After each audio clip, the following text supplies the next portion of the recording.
ముందుగల మన తొలి వెలుగు ప్రేక్షకులందరికీ శుభోదయం. Thalapathy Vijay Tamil Nadu actor super star Vijay సినిమా తీసిండంటే నిర్మాతకు ఫుల్ పండుగ, అభిమానులకు ఫుల్ పండుగ.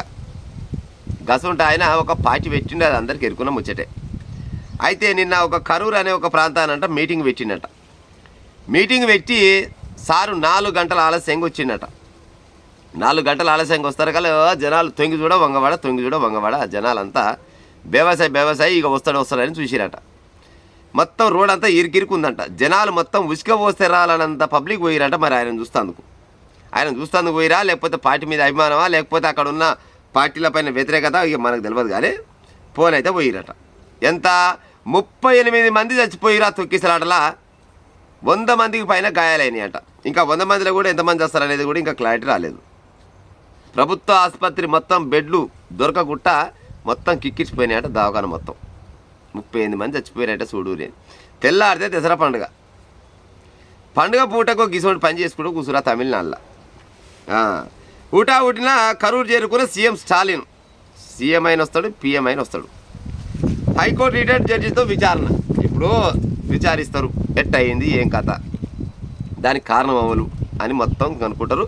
పలానా ఆయన కారణం అని చెప్తారు, లేకుంటే విజయే కారణం అని చెప్తుండొచ్చు, నేను కాదనను. కానీ చచ్చిపోయిన వాళ్ళ 38 మంది ప్రాణాలు తిరిగి వస్తాయా?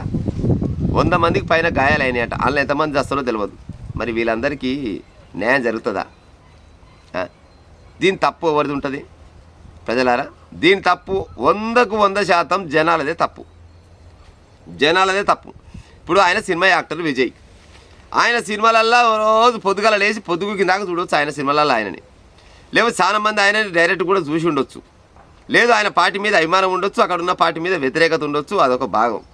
కానీ జనాలకు ఓపిక లేకుండా ఆయన మీటింగు సపోజు సాయంత్రం 4 గంటలకు ఉందనుకో, వీడు పొద్దుగాలనే పోతాడు. ముఖం కూడా గడకుండా పోయి ఆడ తీసేసుకొని కూర్చోవాలి. చాలా మంది ఉంటారు పిచ్చి అభిమానులు. ఎర్రి గొర్రెల కంటే హీనంగా ఉన్నారు కొంతమంది, అందరినట్లే. కానీ కొంతమంది మీ అభిమానం చల్లకుండా. ఇప్పుడు సినిమా యాక్టర్ వస్తాడు, పార్టీ చెప్తాడు, పార్టీ పేరు చెప్పిండి అయిపోయింది. నేను గది చేస్తా అని హామీలు ఇస్తాడు. సరే ఆయన గెలుస్తాడో గెలవడో తర్వాత భాగం. మీటింగ్కి ఎట్ట వచ్చిరో గట్ట పోవాలి కదా. మీటింగ్ అయిపోగానే తొక్కిసలాట చల్లకుండా, తొక్కిసలాటలా 38 మంది ప్రాణాలు కోల్పోయారు. తెల్లారితే దసరా పండుగ వస్తుంది. వాళ్ళ ఇళ్ళల్లో వాళ్ళ పరిస్థితి ఏం కావచ్చు?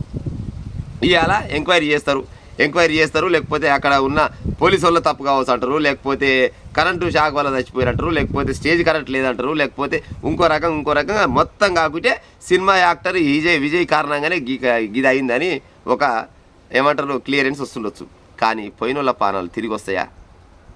పొరపాటున కూడా రావు. ఓపిక కోలుకుండాలి, పోయిన జనాలకు ఉండాలి. ఏ కాలంలో ఉన్నారు చెప్పురి. ఎప్పుడెప్పుడో ఎన్టీ రామారావు పార్టీ పెడుతుందంటే జనాలు అంటే తండాలుగా పోయినట్ట. కానీ అప్పుడు కూడా ఇంతమంది చచ్చిపోవాలి. అప్పుడు జనాలకేం ఓపికలు ఉండే, ఇప్పుడు జనాలకు ఓపికలు లేవు. ఉన్నాయా ఓపికలు? ఉన్నాయా ఈ జనాలకు? ఏమెక్కడ పోయినట్టు? ఒకవేళ మీకు ఆ పార్టీ మీద అభిమానం ఉంటే, ఆయన మీద అభిమానం ఉంటే, అక్కడ ఉన్న పార్టీ మీద వ్యతిరేకత ఉంటే, రేపటి నాడు ఇంకా 2-3 ఏళ్ళ తర్వాత ఎలక్షన్లు వస్తే అప్పుడు మీరు తెలికాల పెరగాలైతే ఆ బ్యాలెట్ బాక్స్ మీద మీ ప్రతాపం చూపించి ఆ విజయాన్ని గెలిపించి ఉపాయం చేయాలి. గట్లయితే లెక్క. కానీ ఇవాళ ఎంతమంది పోయారంటే ఎవరి మీటింగ్ పెట్టినా కానీ గ్రౌండ్ మొత్తం నింతుందిలా ఈ కాలాన. కేపాలు కూడా జర ధైర్యం చేసి ఒక 50 కోట్లు 60 కోట్లు 100 కోట్లు ఖర్చు పెట్టుకుంటే గ్రౌండ్ నిండదా? ఎందుకు నిండదు?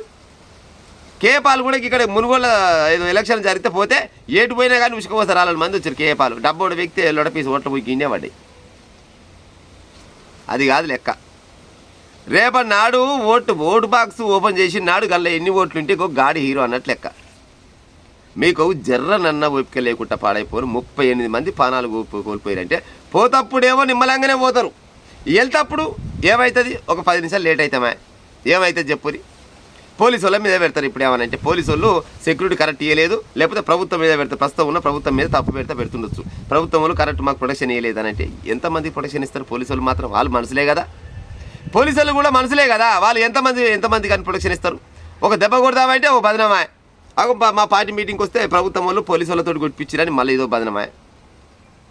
అవునా కాదా? ఓపిక వాళ్ళ దగ్గర ఉండాలి, జనాల దగ్గర ఉండాలి. వచ్చిన హీరో దగ్గర కూడా ఏముంటుంది? వచ్చిన హీరో కాదు, ఇప్పుడు లీడర్ అనుకుందాం, నాయకుడు అనుకుందాం. ఆ నాయకుడు మాత్రం ఏం చెప్తాడు? కొట్టకసామని చెప్తాడా? ఏ నాయకుడు అయినా, అది ఎంత పెద్ద నాయకుడు అయినా, చంద్రబాబు నాయుడు అయినా, వైఎస్ జగన్మోహన్ రెడ్డి అయినా, రేవంత్ రెడ్డి అయినా, కేసీఆర్ అయినా, కేటీఆర్ అయినా, పాల్ అయినా లేకపోతే ఈ విజయ్ అయినా స్టాలిన్ అయినా నరేంద్ర మోడీ గారు అయినా ఎవరైనా కానీ మీటింగ్ అయిపోయినాక జాగ్రత్తగా ఇంటికి పోమని చెప్తాడు అంతే కదా. జనాలకు జర్ర కూడా ఒప్పుకోలేకుండా మొన్న క్రికెట్ మ్యాచ్ జరిగింది. క్రికెట్ మ్యాచ్లో ఎంతమంది చచ్చిపోయారు, ఎంతమంది తొక్కిసలాటల గాయాలైనాయి. అంటే ఓపిక ఓళ్ళ దగ్గర ఉండాలి, జనాల దగ్గర ఉండాలి. జనాలు కనీసం గింత మీ పానాల మీద మీకు జర్ర కూడా ఓపిక లేకుంటే ఎట్ట పాడైతే చెప్పురిగా. ఎవరి కోసం చస్తురు, ఎందుకు చస్తురు మీరంతా? ఆడు రేపటి నాడు మీ ఇంటికి ఏమైనా తీసుకొచ్చి పెడతారా? ₹1 కోటి ఇస్తాడు అనుకుందాం. సచ్చిన 38 మందికి 38 కోట్లు ఇస్తాడు. ఆ విజయ్ తలపతి అంటోడు సినిమా తీస్తే ఆయనకి ఒక్కొక్క సినిమాకు 100 కోట్ల నుంచి 200-300 కోట్ల రూపాయల ఏమంటారు కూలి తీసుకుంటాడు. ఒక్క సినిమా పైసలు కావు మీ అందరికీ. మీ దెబ్బలు తగిలిన వాళ్ళకు మళ్ళీ సచిన వాళ్ళకు ఇస్తాందుకు ఒక్క సినిమా పైసలు కావు. కానీ మీ పానాలు, మీ ఇంట్లో మిమ్మల్ని నమ్ముకున్న మీ భార్య పిల్లలు ఏం కావాలి, మీ తల్లిదండ్రులు ఏం కావాలి, మీ అన్నదమ్ములు అక్కజెల్లెలు ఏం కావాలి? జరనన్న పానాల మీద తీపి ఉండాలి కదా. జర మీ పానాలే, మంది పానాలు కావు కదా. గింత ఎట్టిగా తయారైతే ఎవడు మారుతాడు చెప్పు జనాలనిగా? అసలు ఎక్కడ పోతుంది సమాజం? ఏం అర్థమై వస్తలేదు. మీ పానాల మీద మీకు తీపి లేకుంటే మరి ఎవరికి ఉంటుంది? మీటింగ్ పెడతాడు, మస్తుగా చెప్తాడు, ఉత్సాహ హామీలు ఇస్తాడు, బొచ్చడు హామీలు ఇస్తాడు.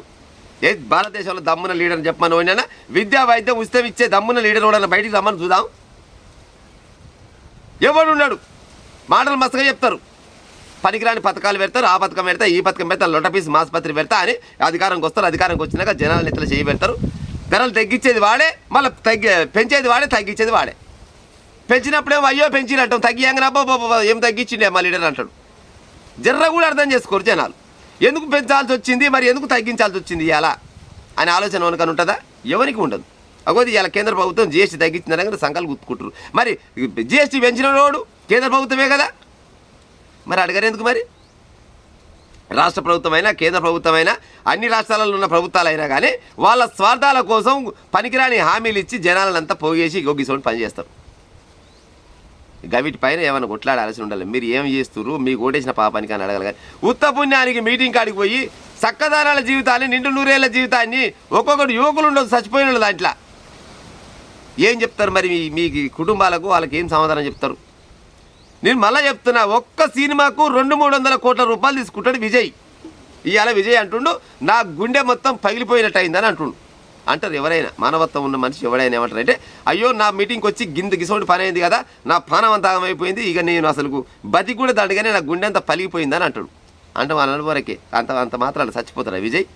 ఒకవేళ విజయ్ కూడా చచ్చిపోయినా కానీ మీ పానాలు తిరిగి వస్తాయా? సీఎం స్టాలిన్ దిగ్భ్రాంతి చెందిందట. రేవంత్ రెడ్డి సంఘీభావం చెప్తాడు, సంతాపం చెప్తాడు. లేకపోతే నరేంద్ర మోడీ గారు కూడా ఏమంటారంటే అయ్యో చాలా విషాదకరమైన విషయం అంటారు. గంత వరకైతే అంటారు. అంతేగాని పానాలు తిరిగిచ్చే నాయకుడు ఎవడన్నా ఉంటాడా? ఎట్ట వస్తాయి పానం? ఒకసారి పోతే ఈ జీవితం అనేది ఒకసారి అంతమైతే మళ్ళీ తిరిగి వస్తుందా? గింత ఎట్టిగా తయారయ్యేది నాకు అర్థం కాదు. జనాలు పాడైపోను. మీటింగ్లో కాదు మీరు పోయేది. ఒకవేళ మీ నాయకుని మీద మీకు ప్రేమ ఉన్నా, లేకపోతే మీ అవతలోని పార్టీ మీద వ్యతిరేకత ఉన్నా కానీ మీరు చూపించాల్సింది ఓటేసేటప్పుడు నీతి నిజాయితీగా పోయి ₹1 తీసుకోకుండా పలానోడు గెలిస్తే బతుకులు మారుతాయి రాని దమ్ము ధైర్యం ఉన్నోడు పోయి ఓటేసి రావాలి. ఓటేసి గల్లెగిరేసి నేను పలానోనికి ఓటేసిన అని చెప్పాలి. గట్టలేక కానీ మీటింగ్లు పెడితే ఉంది, ఎవడి మీటింగ్ పెట్టే గ్రౌండ్ వలిపోద్ది. ఎవడి మీటింగ్ పెట్టే గ్రౌండ్ వలిపోద్ది. ఎవడు పోయినా కానీ బిర్యానీకి పోతారు. ఈ కాలంలో పుణ్యానికి ఎందుకు పోతారు? లేదు ఈ విజయ్ అంటోనికి పుణ్యానికే పోయిరు అనుకుందాం. పుణ్యానికి పోయిన వాళ్ళు పుణ్యానికి వెళ్ళి రావాలి కదా. ఈ తొక్కిసలాట ఏమక్కడ జరిగినట్టు? ఎంతసేపటికి పోలీసు వాళ్ళ మీద, లేకపోతే ప్రభుత్వాల మీద, లేకపోతే అక్కడ ఉన్న యంత్రాంగం మీద గాల తప్పిదం వల్ల ఈ ప్రమాదం జరిగిందని అంటారేమో. అంటే మాత్రం వాళ్ళు ఏం చేస్తారు? మేము ఎంతగానో కంట్రోల్ చేయమంటారు. ఒక్క పోలీస్ ఆయనకు కనీసం 1000 మంది ఉంటే ఏడికెళ్ళి చేస్తారు. ఉసుక పోస్తే రాలని మంది పోయిరాదు మీటింగ్కు. ఏమవుతుంది? నేను తర్వాత కలవలేకపోయినా ఎలక్షన్లు వచ్చే సమయం వరకల్లా ప్రతి గ్రామానికి, ప్రతి జిల్లాకు, ప్రతి మండలానికి, ప్రతి నియోజకవర్గానికి అభ్యర్థి అంటాడు కంపల్సరీ వస్తాడు. ఆయన చూస్తే కాదా? ఇయ్యాలనే పోయి చూడాలన్నా మీరంతా? ఏం మనుషులు తయారయ్యారు ఆయన నాకు అర్థం కాదు. మారూరి ఇగనన్నా మారూరి మీకు ఓట్లు వేయాలనే ఆలోచన ఉంటే బ్యాలెట్ బాక్స్ పైన చూపించాలి మీ ప్రతాపం అనేది ఏదైనా ఉంటే. ఉత్త పుణ్యాన్ని పోయి పానాలు తీసుకుంటు కాదు. మీటింగ్ పోతే ఎట్ట పోయిరో గట్ట చూడాలి, సపట్లు కొట్టాలి, నచ్చితే సపట్లు కొట్టాలి, లేకపోతే రాలే. ఏమంటారు? ఈ మీటింగ్ అనుకొని నీ అంతా నువ్వు ఇంటికి వెళ్ళిపోతే చక్కదనంగా అయిపోద్ది. గంతే కానీ పోతప్పుడేమో మంచిగా నిమ్మలంగా పోయి వస్తప్పుడు మన రాకెట్ స్పీడ్ కంటే ఉరికొస్తే ఓరి మీద ఓడి తొక్కిసలాటలా 38 మంది ప్రాణాలు కోల్పోతే ఇంకెట్ట బాగుపడతారు చెప్పురి. భారతదేశంలో ఉన్న దరిద్రం ఏంటంటే గిట్టే ఉంటుంది. ప్రపంచ దేశాలలో ఏడ లేకుండా ఈ రాజకీయం పిచ్చి పాడైపోను.